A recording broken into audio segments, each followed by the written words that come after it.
Oh, is that Facebook as well? Yep. Oh, hi Instagram. Hi guys. Oh, honey, hi. Hi. It's good to see you. There's Facebook as well. Hi Facebook. Hi Instagram. This has got to be one of the weirder things I've done during lockdown. Although I think my flatmate would probably disagree, given that she has to live with me. Um, yeah, she has to work. She's working from home in the. Oh, thank you, honey. My flatmate, hi Michelle, works from home over in the living room, and I got very bored one afternoon while she was on a conference call. So I decided to entertain myself with a couple of balls of string and some LX tape. Um, and so, in the only corridor between where she's working from home and our bedrooms and bathroom, I taped up a massive string spider's web. So that's how I've been keeping myself entertained in lockdown. Hey, Michelle. Oh, this is distinctly bizarre. Hi, Shardy. Cool. So it seems to be working. I'm gonna, if I sit back a bit, maybe then I can give both cameras more view. We'll see. We'll see how this goes. This is this is way weirder than I was anticipating. But hey, let's do it anyway. Um, oh wow, I can see everyone's comments. This is so cool. I was not expecting this. That is amazing. I'm just going to move my notes out of the way because I have clearly logged on and it's working. So that's one big relief that that's all sorted. Yay. Um, so yeah, I'm just going to keep chatting for a couple of minutes so that we can, I think, probably make the most of the people who are joining. Is anyone else in London dealing with that massive thunderstorm that keeps threatening but not actually raining? Because I feel like it's been going on for the last hour and a half. Uh, Honey's going to ask me some very serious questions. Excellent. Brilliant. Go for it, Honey. Bring your worst. It's going to be amazing. Um, Honey and I worked together very recently for the King's Head, although not at the King's Head. Um, oh, Michelle, you're getting wet. Hang on, you're not that far from me. Oh, maybe the rain's going to head this way too soon. Hi. This is weird. Um, so yes, hi, my name is Micaëla Corcoran. I am a freelance stage manager. Although I will now introduce myself the way I do on day one of rehearsals for every job, where we all stand in a circle and say who we are and what we do. And I step forward and say, hi, I'm Ella. I use she, her, female pronouns, and I'm your company stage manager, deputy stage manager, whatever my role is. That's my standard intro. I do go by Ella. It's a lot easier. Bermondsey, Thunders in Bermondsey. I wonder if maybe it went over us here out down in the southwest over to Bermondsey. Hmm.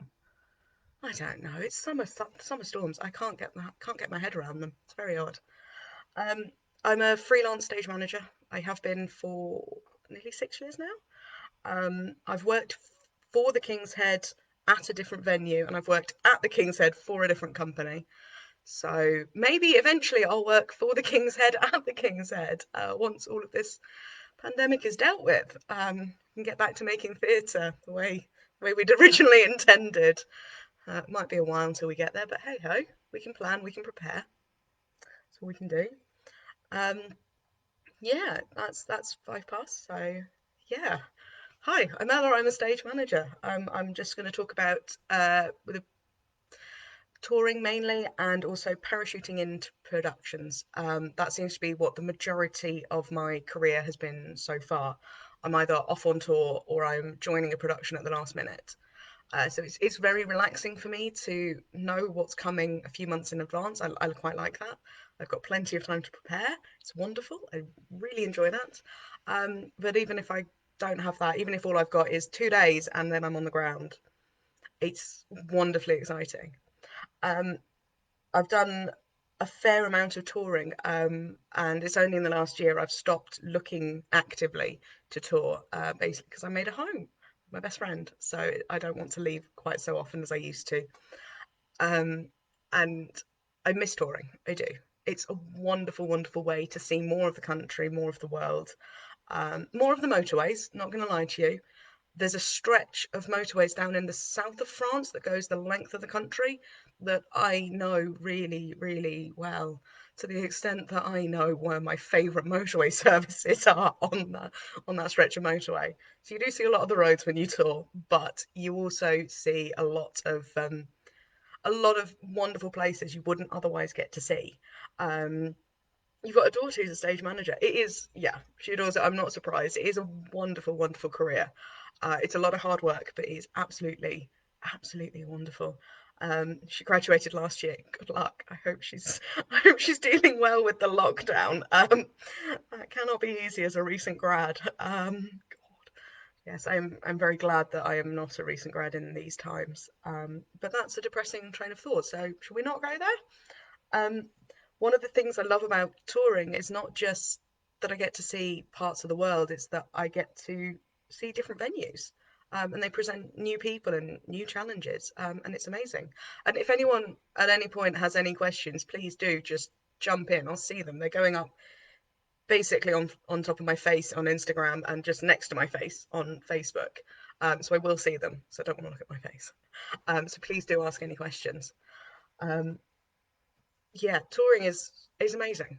Um, One of the things I always try and make sure I can do as soon as I get my tour schedule is to get the tech specs from every venue I'm going to go to, because I want to know where I'm parking the van, how easy the loading is going to be, what times and what restrictions. If I'm there in a studio, what's going on in the main house, and then on the few occasions I've toured things with. Excuse me, my chair is broken. Excuse me. Um, yeah, I was really hoping that wouldn't happen.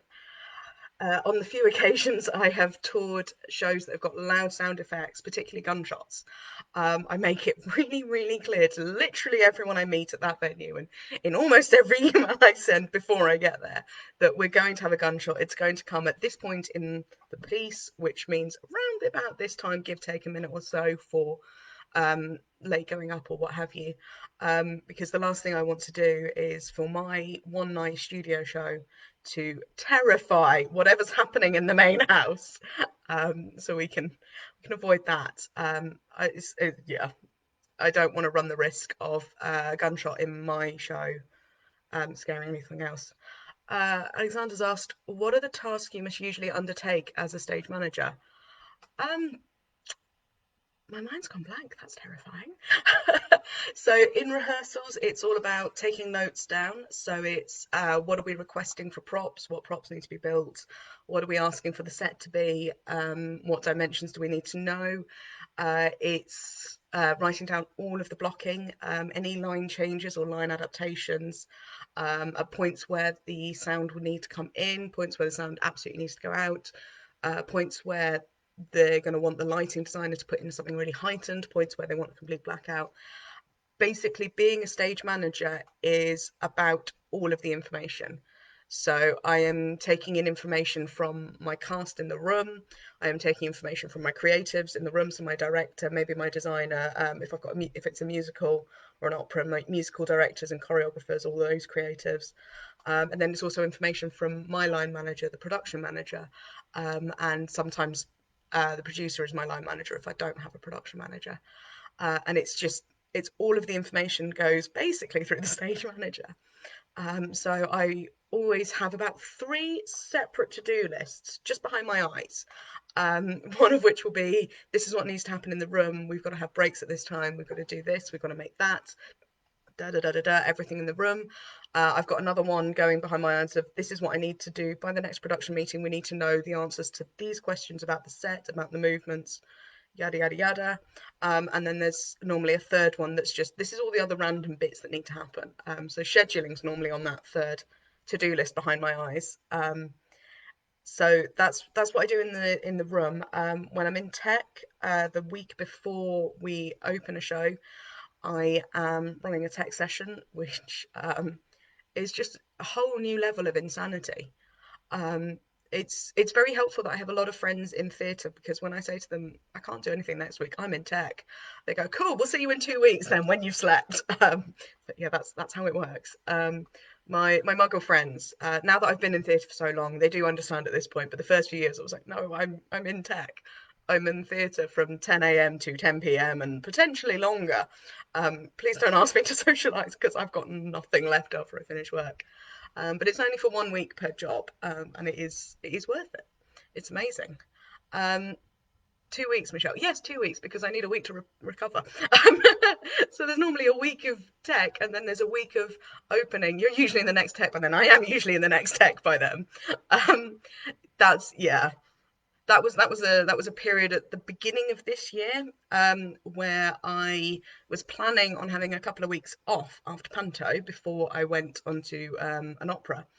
And I got a message from the Bunker Theatre down in Southwark, RIP, the awesome Bunker Theatre, saying, "Can you come in and help out on our tech?" And I was like, "I've got a couple of days. Yeah, sure, I'll come down." So I went over to tech, and just helped them tech this amazing, amazing play called The Process that I wish I could have seen, but I couldn't because while I was in tech, Michelle Barnett, the amazing producer at the King's Head, messaged me saying, "Can you take over Coming Clean at the Trafalgar Studios?" And I was like, "Yes, I can, but as long as the rain's hit me. I can take over Coming Clean as long as you know that I go into rehearsals on this date, and once I'm in rehearsals, I can only do shows." Um, so I did, yeah. So I went from having a couple of weeks off to, see my family, see my friends, relax, sleep after Panto, to back to back to back, and then two shows at once. So I had 3 weeks just before lockdown started where I was at rehearsals for the opera. I was calling, so I was the deputy stage manager on The Turn of the Screw that was supposed to go up at Wilton's Music Hall at the end of March, beginning of April. And unfortunately, lockdown happened, so we couldn't do that, which is a real shame because it was an amazing show. But hopefully we'll get it up again. I've still got the book here. I really hope that we get to do that show. It was an amazing piece, and I got to work with some brilliant people, which is the best part about my job, really. Oh, sorry, Facebook, shut the camera. Yeah, it's the best part about my job, and the best part about being a freelancer is I get to meet wonderful new people every 3 months. And if they're not wonderful, I don't have to work with them again. But luckily, they're always wonderful. And there's so many people that I've met as a result of my work that I wouldn't have met otherwise. Case in point, Michelle, who I love dearly, and I've been working for you. Here's one for people who may not know what's the difference between SM, ASM, DSM, etc. So the stage management team is split up into different roles. The stage manager is running everything basically. When I've got a deputy stage manager, they're in the room. They're in the rehearsal room, and they will be the one that calls the show. So they have got the book, they've got the script or the score. Yes, 2 years now, Michelle. It's awesome. It's been an amazing 2 years. The DSM has got the knowledge of what happens literally second by second on that show. They know what character is where, what prop needs to be moved. They've got all of that information. They are, if I'm not the DSM, they are my eyes in the room. They send out the rehearsal reports at the end of each day with all of the information of, can we have this prop? These people will need these costumes, yada yada yada. The ASM and the stage manager, so the assistant stage manager and the stage manager, work a lot more on the props. So when I have a full team of myself as a stage manager, a DSM and an ASM, the ASM and I are usually in the office around the corner from the rehearsal room, propping and building and working out logistics. So we go in and out of the rehearsal room as we're needed in there, and as we need to see, like if there's a massive dance number, I'm like, I'm just gonna pop in. Let's have a look. It looks amazing, guys. Cool. Now I've got to find you the props that are going to be safe to do with that amazing choreography. Is that not scrolling? There we go. Oh, got a question on Facebook. What didn't they teach you at university that you would say is vitally important? That's an amazing question. Um, I think it's I think it's twofold. So there's the practical element of write everything down. Always write it down. I always have a notebook, and that is with me at all times. So I'm writing down absolutely everything. And then I date it at the top of the page so I can go back and find it. I can find the information I need. So yeah, write everything down because inevitably you're going to need that information. Someone else is going to need that information. Make sure it's down there so you're not going, oh, hold on, let me remember, while you're also, you know, trying to fix a busted zipper, trying to fix a prop, whatever else you're doing. If you can say, look in my notebook on that date, it just makes life so much easier. And the other bit of information I would say is, could you write on your phone? You could. I've worked with one DSM who used their phone a lot because they had a Google phone and it really worked with their brain and with the way they worked. It was what worked for them. Working on my phone doesn't work for me, which is why I don't do it. But it's realistically, it's just about make sure the information is recorded. So if that's what works for you, then absolutely go ahead and do it.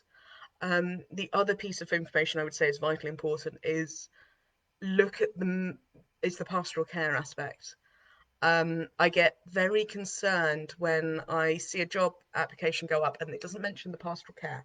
And if I then go and interview and if they don't mention it at any point, for me that's a little red flag just in the back of my head, just beeping away there. Um, because if the company doesn't look after their employees pastoral on a pastoral care level, it's going to fall to the stage management, and that is a lot to carry. If you've got no support from your company to look after your cast and your creatives, it's a lot for the stage manager to do. So it's make sure that you're not the only one who cares about the people you're working with. It's very important that everyone is looked after and is looked and is safe. We are It's a very intense industry, theatre, which is something that my muggle friends and I come up at a bit of a disconnect about, because they work in the same place for 10 years. So when you're going to be there for the next year at least, it's a lot slower, the process of getting to know someone. Whereas in theatre we meet them and we know them in 3 months. And it's so really really important that you look after them. Pastoral care, it's the I've gone blank. It's the care that's not about their physical well-being, it's also about their mental and their emotional well-being. So it's for me as a stage manager, it's noticing when one of my actors is being quieter than usual. It's noticing when they've isolated themselves in the break. It is noticing all of those little things. Um, Gary on Facebook has asked me, "Are you a member of the SMA?" I'm not because because I haven't got around to it. It's on my list of things to do, but at the moment, because I am a freelancer and I've got no disposable income at the moment, I've had to put it on hold a little bit longer. I do know a lot of members of the SMA and the Stage Management Association, and it is a very important association. They are amazing, amazing people. So yeah, pastoral care is a really important thing for me. I I would rather, yeah, for me it's the priority. It's if someone's not happy, well, why aren't they happy? What can I do to make this easier for them? I'm not going to be the person that can make them happy again. If their personal life is going to hell in a handbasket, I'm not going to be the one that's able to fix that. But I can probably make their day at work a little bit easier, however that is. I can do what I can to make it easier. And having support of the production and the company, it makes a big difference. Do I think pastoral care is something that should be clearly mentioned ahead of hiring or dealt with in any specific way? It should definitely be mentioned. It should absolutely 100% be mentioned at all times. Um, it's it's so important. Dealt with in any specific way, that's harder to say because it's about individuals. It's difficult to juggle it. Shardy's asked, "What's the trickiest transition, scene, prop, costume, etc. you've had to oversee?" Um, I think recently on Panto we had a great flower gag that involved uh, my production electrician crawling into a counter and then going on stage, hidden in this counter to do the flower gag, which was pretty tricky to see happening behind me as I was calling all of the lighting cues. That was a lot of fun. Um, there was there was one opera I did where to get to to get to where I needed to be to open the door on time, I had to crawl. I had to just crawl through a gate and quite quickly and quite low to the ground so that no one could see me. And then I got up against the set and I was able to stand up again. That was quite fun. Um, I had I've helped out on a quick change before, which is a lot of fun because it just turns into a dance. The first time you're just like, okay, well, put your hands up. Let's try this, this, this. There we go. That worked. And then after that, it just calmed down and it becomes a dance. Everything backstage, all of your tracks become a dance, and it's amazing. Michelle's asking me, how do you handle things when something goes wrong during a performance? Have you got any examples? I have got so many examples. Um, so when something goes wrong, where there's that moment of you being like, this was supposed to happen and it hasn't. Why has it not happened? You've got two choices. It's that you can either freeze and try and fix the problem, and have part of your brain screaming and part of your brain dealing with the problem, or you can have part of your brain dealing with the problem and part of your brain keeping the show going, which is what I try and make sure I do. So I've got an example for that actually. When I did Opera Undone for the King's Head at the Trafalgar Studios, spoiler alert for Tosca. At the end of Tosca, she had a gun and she would shoot like that, and then she would use the gun on herself to complete suicide. And she put the gun up. She gave me the signal, and I set off the cue. Everything carries on. Characters leave. It's all good. It's all good. She's crying. It's great. And then she kneels down, she's sobbing, she's realised what's happened, she's absolutely heartbroken, understandably. And she gives me the cue. So I was taking my sound cue from her visual. So she did a thing and I was like, that's my cue. I press the button now. Press the button, there's no sound. And I'm like, why have I got no sound? Um, and so she, bless her, was just standing there sobbing with, in this position, kneeling, I think, sobbing in position. And I just went back so I was running the sound off Q Lab, which was on my left. So I went back, got the cue back up again because, of course, the cue had fired. I am talking about you, honey. Went back and looked at the sound, couldn't work out what it was there. And she was, bless her, she was still in position, which meant that it was still made sense for me to fire the cue. And for some reason, the second time round, the gunshot fired, and the actress fell, and it went off. But there was this. I would imagine that actually only lasted about 2 seconds, but it was a very long, very scary 2 seconds. And it's like, what technically has failed here? I don't understand. You just have to. Hi, Rob. Yeah, you were there as well at that point, weren't you? You just have to keep going. So in the wings, you just have to trust that um, you have more than one member of the cast laughing here. Yeah, it was a good show, that one. Um, yeah, it was. There was definitely a question from Michelle that I scrolled past. Has there ever been a moment where you've ever gone, when I became a stage manager, I never thought I'd been doing. It's about blank. There's about 10 or 11 moments per production where I question my life choices. Oh, there goes the chair again. Sorry, the chair is very old and broken. Um, it's always an interesting moment where you just have to go. Tell me, do you give rescue remedies to your cast members? I always do. That's circling back to the pastoral care. Rescue remedy is a natural thing. And if someone is panicking, if someone is anxious, I will say, look, this is my own personal store. If you would like to use it, please do. It will definitely help. And it does, and it's brilliant stuff. Um, one of the weirdest things I've done in my career. I have definitely walked home and gotten home, and my flatmate's gone, how was work? And I'm gone, yeah, it was good. I'm still really struggling with what I'm going to do with this rubber chicken. And then your muggle flatmate is just like, rubber chicken? I'm like, yeah, it keeps breaking, but I want it to break in a particular way, and it's not breaking the way I need it to. So I'm not sure what I'm going to do about that. Anyway, I'm going to go to bed. Night. You get to really confuse people.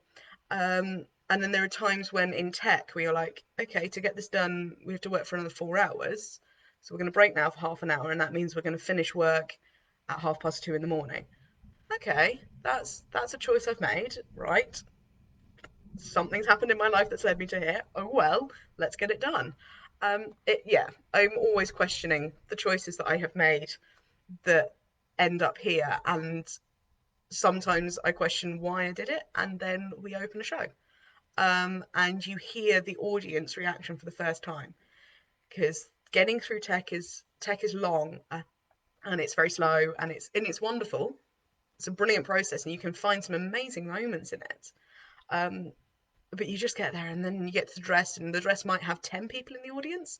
I do call them muggles. They are muggles. They don't work in theatre. Theatre is magic.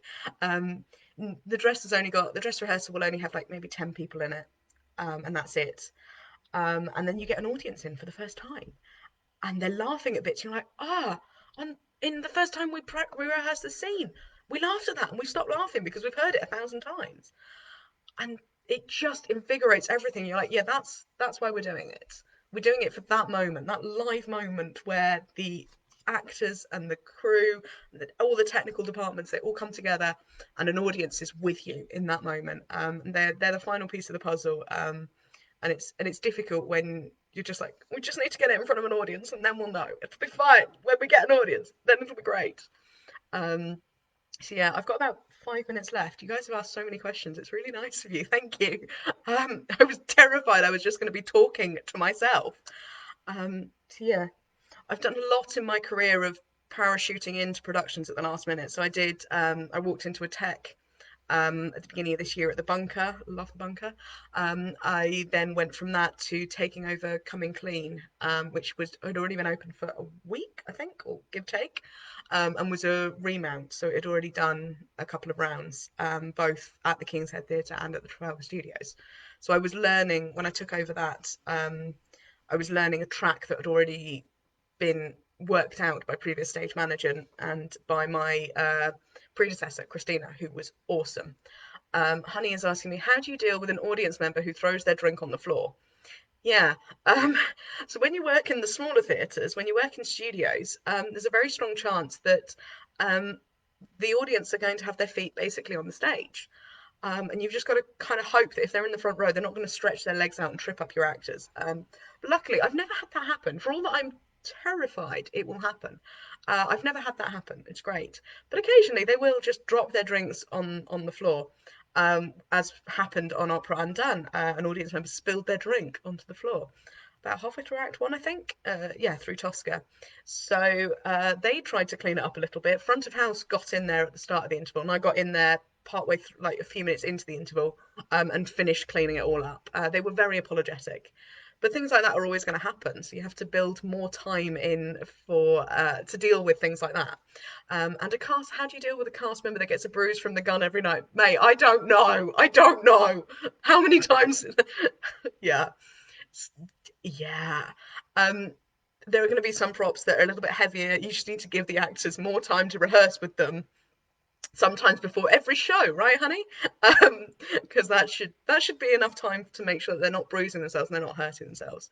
And it is working out whether they're hurt, whether an actor has become hurt because of a fault with the prop, with the set, with whatever, and that needs to be adapted, or whether it's human error that means that an actor has gotten hurt. I love you too, Ella. Honey, sorry. Is the SM kind of the go-to person when you need anything in your experience? Yes, 100%. I am normally the first person people ask about questions. Half the time I have the answer. If I don't have the answer, I will write it down in my notebook and I get back to them. I go find the answer and it's there. Uh, it's the way I explain it to my muggle friends. Being a stage manager is kind of being the center of information around which all the information goes through me and everything kind of goes around me. And I try not to get dizzy, basically.